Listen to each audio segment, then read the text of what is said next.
सुबह सुबह रेशमा ने देखा कि घर के सभी लोग सफाई में व्यस्त हैं। कोई सामान झाड़ रहा है तो कोई मकड़ी के जाले उतार रहा है।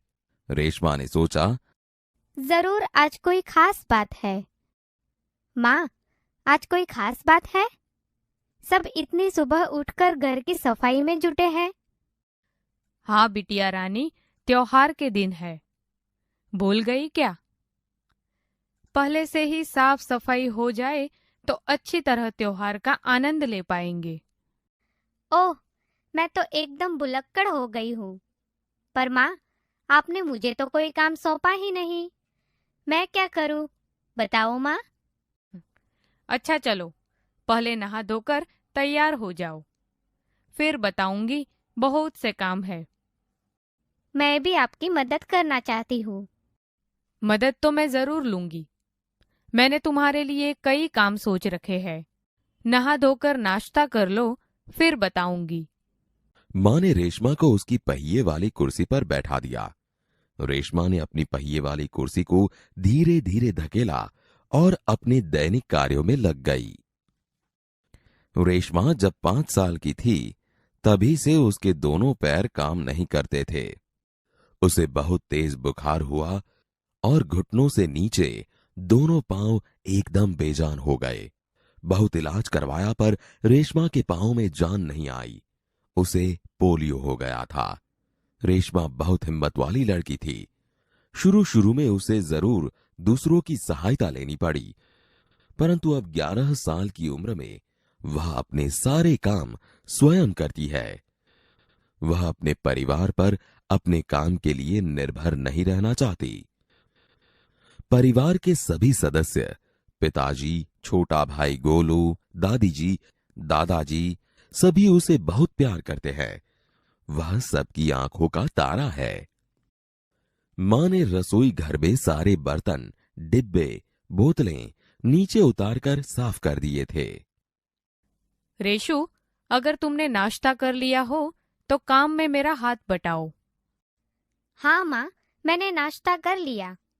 दूध का मेवे वाला दलिया बहुत अच्छा बना है। माँ, मैं हाथ धोकर अभी आती हूँ।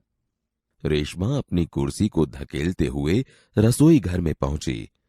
रेशमा मां को बर्तन, डिब्बों पर लेबल लगा लगाकर पकड़ाती गई और मां उन्हें व्यवस्थित ढंग से सजाती गई। रसोई घर फिर से चमचमाने लगा। तेरे पिताजी दफ्तर चले गए। मुझे लड्डू बनाने के लिए कुछ जरूरी सामान चाहिए था।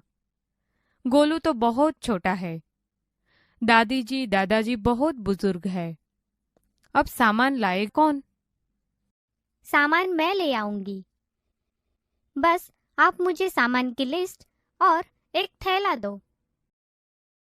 तुम ले आओगी अकेली? हाँ माँ, एक बार पहले भी तो लाई थी। तो ठीक है, तुम ही ले आओ, लेकिन ध्यान से जाना। सारा सामान नुक्कड़ वाली दुकान से ही मिल जाएगा। थोड़ी देर बाद रेशमा सारा सामान लेकर लौटी। गोलू, ये लो, तुम्हारे लिए टॉफी लाई हूँ। गोलू टॉफी पाकर खुशी से उछलने लगा। कुछ ही दिन बीते थे। एक दिन शाम को रेशमा का घर दियों के झिलमिल प्रकाश से जगमगाने लगा। पूरा मोहल्ला जगमगा रहा था। जहां रोशनी ही रोशनी थी। क्या जमीन, क्या आसमान। दादी जी ने बताया कि दीपावली अंधेरे पर उजाले की जीत का त्योहार है। बुराई पर अच्छाई और असत्य पर सत्य की सदा जीत होती है। इस दिन रावण को पराजित कर राम अयोध्या लौटे थे। उसी खुशी में यह त्योहार मनाया जाता है। रेशमा और गोलू बड़े ध्यान से दादी जी की बातें सुन रहे थे। कुछ देर बाद सबने मिलकर पूजा की और प्रसाद खाया। गोलू अपने दोस्तों के साथ पटाखे छुड़ाने में मग्न हो गया। रेशमा अपने दादा दादी के साथ फुलझड़ियां जला रही थी। इतने में रेशमा ने क्या देखा कि गोलू ने जिस पटाखे को बुझाया हुआ समझकर छोड़ दिया था, उसमें चिंगारियां निकलने लगी हैं। गोलू की पीठ पटाखे की तरफ थी। गोलू, गोलू बचो, तुम्हारे पीछे पटाखा है। पटाखों के शोर में रेशमा की आवाज दब गई। सबसे पहले रेशमा जल्दी जल्दी कुर्सी को धकेलती गोलू के पास जा पहुंची। उसने गोलू को जोर से धक्का दिया और खुद आगे निकल गई। अपनी कुर्सी की गति के कारण धड़ाम जोर का धमाका हुआ। रेशमा की फुर्ती ने गोलू को जलने से बचा लिया। गोलू को कुछ समझ न आया कि उसे धक्का किसने दिया और क्यों।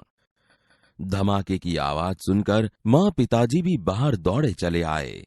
कुर्सी रेशमा के ऊपर थी और रेशमा नीचे। पिताजी ने कुर्सी सीधी की और रेशमा को उस पर बैठा दिया। माँ भयभीत थी। कहीं चोट तो नहीं लगी रेशु? रेशमा ने उन्हें सारी बात बताई। सबने रेशमा की पीठ थपथपाई। गोलू रेशमा के पास आया। दीदी, आज तो आपने मेरी जान बचा ली। आपका यह धमाकेदार धक्का मुझे हमेशा याद रहेगा। सभी लोग खिलखिलाकर हंस पड़े। रेशमा की शारीरिक कमी उसके इरादों में कभी बाधा नहीं बनी। वह आज भी उतनी ही जिंदा दिल और परिश्रम से अपना जीवन जी रही है। उसकी हर सुबह नई सुबह होती है। वह हर सुबह अपने काम में नए इरादे से जुट जाती है।